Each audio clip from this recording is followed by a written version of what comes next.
to kiss me. Kabupaten Madiun memiliki jumlah remaja usia 10-24 tahun yang cukup besar. Sebagian besar remaja menempuh pendidikan SMP dan SMA, namun masih ada yang putus sekolah.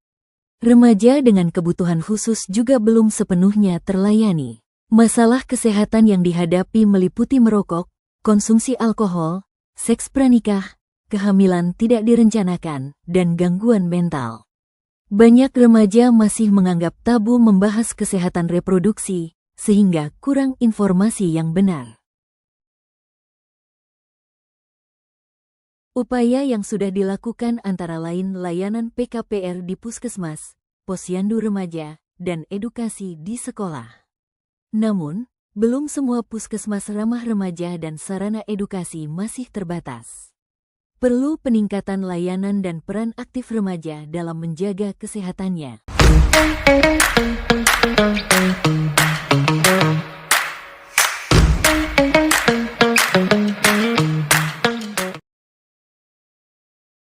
Baik, peserta yang pertama, silakan Mbak. Sore. Baik, di sini kan saya akan melakukan rekrutmen dan seleksi untuk kelas remaja. Sebelumnya bisa perkenalkan dulu. Perkenalkan dulu, saya Dela Amelia, saya dari SMA 6 Taman. Kelas berapa? Oh iya, sekarang kelas 2. Sebelumnya itu, saya mau bertanya dulu kepada Mbak, apakah Mbak tahu tentang kesehatan remaja itu atau isu-isu yang sekarang lagi marak di sekitarnya? Oh iya, isu yang lagi kesehatan remaja itu kan lagi ada kayak pesta seks itu ya Bu ya. Mungkin itu sih yang harus kita sebagai remaja mungkin lebih aware atau perhatian. Berarti sebelumnya Mbaknya udah pernah menjumpai belum di sekitar? Iya sih Bu, sebenarnya banyak ya kayak isu HIV atau seks bebas gitu ya Bu ya. Sekarang kan anak-anak zaman sekarang kayak gitu. Baik, berarti ini Mbaknya kalau misal saya pilih menjadi konselor remaja bersedia ya? Terima kasih, selamat berikutnya Mbak. Selanjutnya,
Assalamualaikum warahmatullahi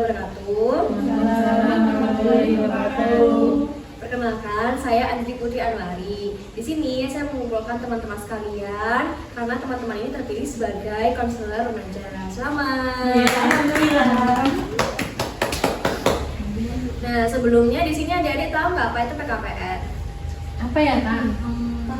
Tahu sih. Kayak pelayanan kesehatan peduli remaja. Iya, betul. PKPR itu adalah pelayanan kesehatan peduli remaja. Sebagai seorang konselor harus mengetahui itu. Nah, tujuannya PKPR itu sendiri adalah untuk memberikan informasi dan edukasi kesehatan kepada teman-teman kita yang sebaya mengenai kesehatan reproduksi, kesehatan mental, dan lain-lain yang berhubungan dengan remaja. Terus juga meningkatkan akses pelayanan kesehatan kepada remaja agar remaja itu bisa, kalau misalnya dia bermasalah, dia tuh berani melakukan pelayanan kesehatan kepada konselor sebaya ataupun ke bidan.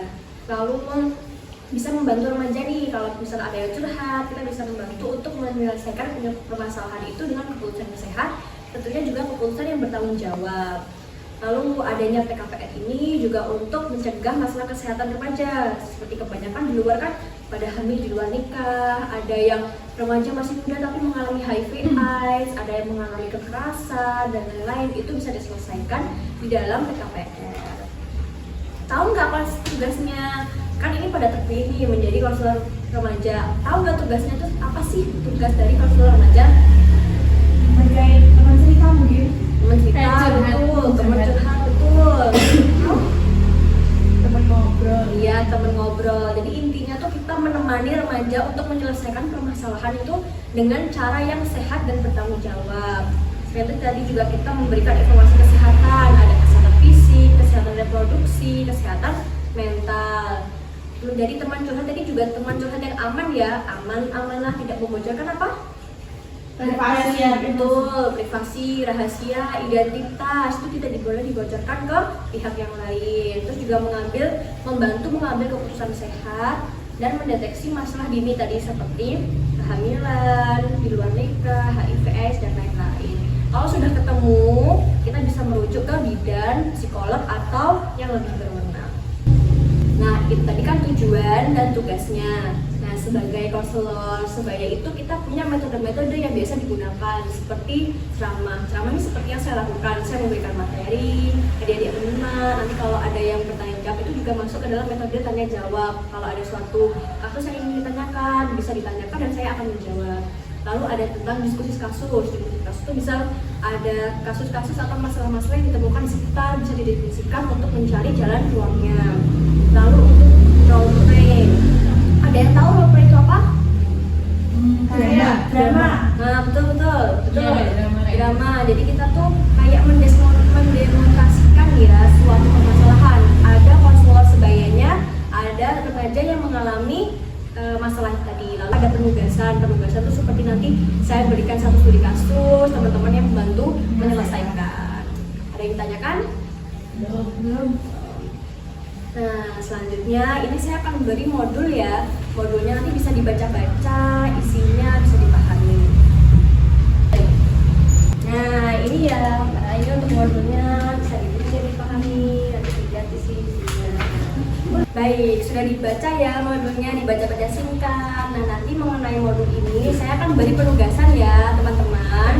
Penugasannya itu mencari pokok pikiran dari setiap materi. Apa sih tujuannya? Agar teman-teman itu bisa memahami isi modul, karena nantinya akan kita sampaikan kepada remaja yang bermasalah. Nah, sebelum itu saya akan memberikan materi singkat mengenai dasar konseling remaja. Di sini nanti ada topik-topiknya pembahasan kita adalah kesehatan remaja, konseling sebaya, keterampilan dasar bagaimana tentang berkonseling, lalu ada cara-cara role play atau mengenai role play dan isu legal. Kesehatan mental remaja sendiri, ada yang tahu kesehatan mental itu apa? Kurang tahu juga. Mungkin banyak belum. Kesehatan mental itu adalah kondisi kesejahteraan emosional, psikologis dan sosial dari seorang remaja.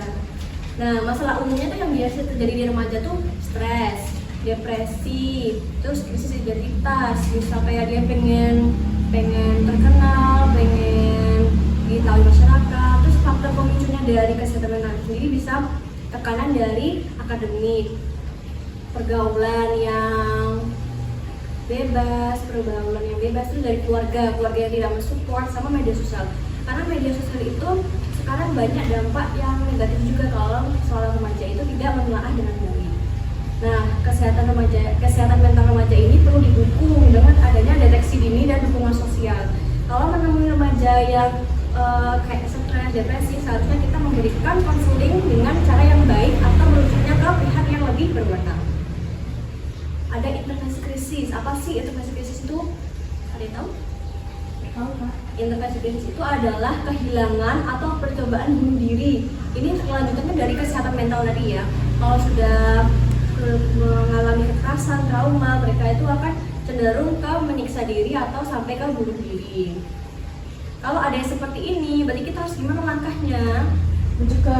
Mencegahnya dengan mendengarkan dulu tanpa menghakimi, mendengarkan masalahnya, tetap tenang dan empati. Jadi kita nggak boleh ikutan shock. Terus hubungkan dengan tenaga profesional tadi, bisa ke bidan, ke psikolog atau psikiater. Selanjutnya ada peer counseling. konseling. Nah, peer konseling ini yang nanti akan kita lakukan, yaitu konseling sebaya. Konseling antar teman. Kelebihannya itu teman bisa lebih nyaman untuk bercerita, karena jarak usianya juga sama-sama masih dekat. Terus batasannya itu harus teman yang sebaya seperti kalian dan bukan tenaga profesional. Nah, sebagai seorang konselor remaja itu kita harus tahu kapan harus merujuk seorang remaja itu ke tenaga profesional. Lalu keterampilan dasar konseling. Ini yang penting ya untuk diketahui semuanya, bahwa kalau menjadi seorang konselor itu kita harus mendengarkan dengan aktif atau mendengarkan dengan baik. Lalu bertanya terbuka, tidak boleh menghakimi, dan kita harus menunjukkan emosi yang empatik dan simpati. Lalu yang paling penting adalah menjaga rahasia dan membangun kepercayaan antara sesama remaja. Nah, selanjutnya ada role play counseling. Role play ini adalah simulasi nyata dari konseling kita ya. Ada konselornya, ada remajanya. Tujuannya sendiri itu untuk melatih empati, cara kita berkomunikasi dan pengambilan keputusan. Ada isu legal konseling remaja. Dan di sini tuh isu legalnya adalah privasi dan kerahasiaan umum, Undang-Undang Perlindungan Anak, karena remaja juga masih dilindungi dengan UU Perlindungan Anak. Terus konseling itu harus mematuhi etika dan tidak melanggar hukum. Nah, misal menemui kasus-kasus yang berat itu harus dilaporkan ke pihak berwajib seperti kekerasan, pelecehan seksual, ancaman bunuh diri. Nah, sudah dipahami ya untuk teman-teman itu mengenai materi dasar tentang konselor sebaya. Nah, selanjutnya saya akan menjelaskan tentang materi kesehatan gizi remaja. Nah, gizi remaja ini adalah yang sering kita jumpai ya di sekitar kita, karena pada remaja itu biasanya suka mengalami gizinya tidak seimbang, suka makan yang sembarangan. Ini kita akan membahasnya di sini. Nah, pentingnya gizi pada remaja itu untuk pada masa pertumbuhan, misal tinggi badan, otak, hormon. Lalu untuk gizi yang cukup juga bisa memenuhi energi kita selama sehari-hari. Terus bisa kita mudah berkonsentrasi sehingga bisa berprestasi. Kalau misal gizinya kurang atau gizi buruk, itu bisa anemia untuk pada perempuan-perempuan. Untuk laki-laki juga bisa kelelahan, konsentrasinya menurun. Lalu masalah gizi yang sering terjadi di sekitar kita itu adalah anemia pada perempuan-perempuan. Terus kekurangan gizi makro seperti kekurangan vitamin A, kekurangan kalsium dan zinc. Terus ada obesitas atau makannya tidak seimbang. Itu biasanya karena sering makan junk food, makan goreng-gorengan. Lalu kekurangan energi kronis, itu bisa di stunting dan kurus. Faktor penyebabnya adalah pola makan yang tidak teratur. Pagi makan, siang nggak makan, nanti malam makannya makan junk food, itu tidak teratur. Terus konsumsi makan tinggi gula, suka yang manis-manis, kalau enggak suka yang terlalu asin, suka garam dan lemak. Terus sudah makannya banyak atau tidak teratur, tetapi kekurangan aktivitas fisik, tidak mau berolahraga, seperti itu ya. Lalu pengaruh media sosial dan body image, jadi terlalu ingin kurus sehingga dia melakukan diet ketat, itu juga tidak baik.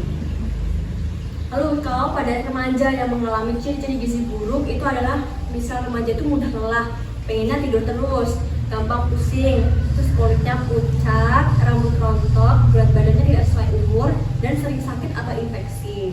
Solusinya gimana sih? Berarti kalau misal ada yang sekitar kita kayak gitu, ada yang tahu? Makan yang banyak. Selain itu, makanya juga harus seimbang. Makanya 3 kali sehari. Terus habis itu ada 2 kali seharian dengan buah, konsumsi sayur buah, minum air putih juga sempurna. Betul, minum air putih yang cukup. Isi piringmu. Terus makan buah, terus minum apa tadi minumnya? Susu. Sama minum air putih yang cukup. Terus batasi makanan instan dan junk food. Nah, selanjutnya itu ada peran sekolah dan keluarga ya. Jadi sekolah juga nantinya ada peran-peran untuk mengedukasi gizi melalui UKS dan guru-guru, bisa atau guru BK atau guru-guru yang lain juga bisa.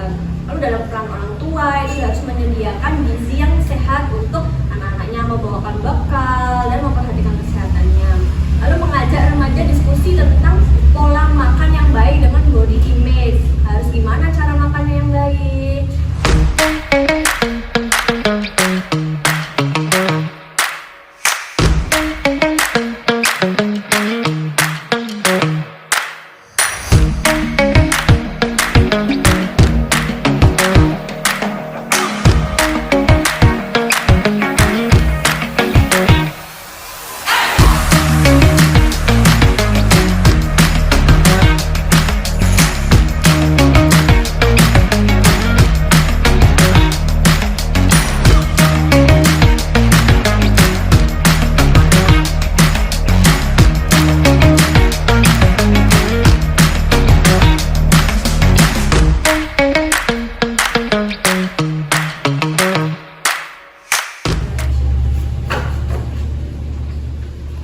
Baik, untuk ini nanti akan saya laporkan ke petugas mengenai tentang apa yang sudah diskusikan hari ini ya.